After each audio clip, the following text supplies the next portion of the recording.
ബഹുമാനപ്പെട്ട ശ്രീ മമ്മൂട്ടി, എൻ്റെ ആദ്യം തുടങ്ങുന്നതിന് മുമ്പ് congratulations, something which was due long ago, but at least we are all happy it's happening now.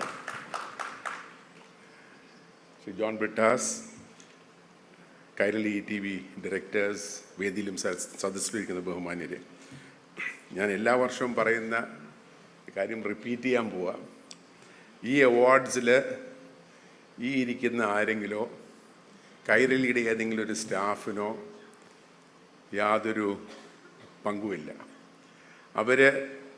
ഞങ്ങൾ പറയുന്നതനുസരിച്ച് കുറേ കാര്യങ്ങൾ ഡീറ്റെയിൽസ് കളക്ട് ചെയ്തിട്ട് ജൂറി അംഗങ്ങളായ ഇത്തവണ നിഷയും ഞാനും ഞങ്ങളുടെ കുറേ ഡിസ്കഷൻ, ഞങ്ങളെ സപ്പോർട്ട് ചെയ്യാൻ അമൃത എവിടെയോ ഉണ്ട്, അമൃത ആ ഒരു മോഡലിലുള്ള വളരെ റെയറായിട്ട് ഇന്ത്യൻ മീഡിയയിൽ നടക്കുന്ന ഒരു അവാർഡായിട്ട് ഇതിനെ കാണാം. കാരണം practically no interference from the management. That is what makes it completely different from most awards. എന്താ പ്രാക്ടിക്കലല്ലേ, യാതൊരു ഇൻ്റർഫിയറൻസ് ഇല്ല. ഇതിൽ ഇത്തവണത്തെ ഒരു വലിയൊരു ചേഞ്ച് വന്നത്, ഒരുപാട് ആപ്ലിക്കേഷൻസ് ഉണ്ടായിരുന്നു, ഒരുപാട് നോമിനേഷൻസ് വന്നിരുന്നു. ആ നോമിനേഷൻസിൽ നിന്നും ഞങ്ങൾ സെലക്ട് ചെയ്ത 3 വ്യക്തികൾ, അവർ നടത്തുന്ന സ്ഥാപനങ്ങൾക്ക് ഞങ്ങൾ ഒരുപാട് ഡിസ്കഷൻസും ഒരുപാട് ഡീറ്റെയിൽസ് കണ്ടുപിടിക്കുക, അവരുമായിട്ട് സംസാരിച്ചു. അത് കഴിഞ്ഞിട്ടാണ് ഈ 3 പ്രധാനപ്പെട്ട, ഞാൻ പറയുന്ന it means the entrepreneur of the year, social ആൻട്രപ്രണറും ഇമേർജിങ് ആൻട്രപ്രണറും സെലക്ട് ചെയ്ത്. Details you will get subsequently once it is announced. പക്ഷേ ഇതിൽ ഞങ്ങൾ കണ്ട ഒരു കാര്യം, അത് എൻ്റെ പ്രീവിയസ് എക്സ്പീരിയൻസ് വെച്ച് പറയുകയാണെങ്കിൽ, ഈ അവാർഡ് കിട്ടിയ മിക്കവാറും ഒരു 90% ആൾക്കാർ they have substantially benefited from this.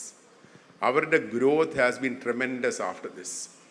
നിങ്ങൾക്ക് ഓർമ്മ, കഴിഞ്ഞ വർഷമാണെന്ന് തോന്നുന്നത്, അതിന് മുമ്പ് പ്രൊഫേസ് എന്ന് പറഞ്ഞൊരു കമ്പനി, എഡി who got the award, they are now internationally famous. ആ ഒരു ക്രെഡിബിലിറ്റിയാണ് ഈ അവാർഡിനുള്ളത്. അപ്പോൾ ആ ക്രെഡിബിലിറ്റി വരത്തക്കവണ്ണം ഇന്ന് അവാർഡ് കിട്ടിയ 3 വ്യക്തികളോ 3 organisation, they should really grow up to that എന്നുള്ളൊരു ആഗ്രഹമാണ് ഞങ്ങൾക്കുള്ളത്. കാരണം ഞങ്ങൾ ഒരുപാട് പേരിൽ നിന്നും സെലക്ട് ചെയ്ത് കൊണ്ടുവന്ന ഒരു ഗ്രൂപ്പാണ്.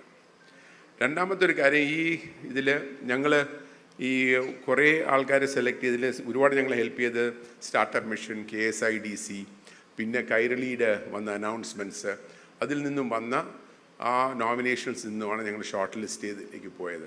പക്ഷേ കൈരളിയുടെ ഒരു ടീം ഉണ്ടായിരുന്നു പുറകിൽ, ആരൊക്കെയാണെന്ന് എനിക്കറിയില്ല. പക്ഷെ അവരെല്ലാം ഇവർ ഓരോരുത്തരെയും പറ്റിയും ഡീറ്റെയിൽസ് എൻക്വയറി ചെയ്ത് ആ ഇൻഫർമേഷൻ തന്ന് അതിനെ ബേസ് ചെയ്തുകൊണ്ടാണ് ആ ഡിസിഷൻസ് എടുത്തത്.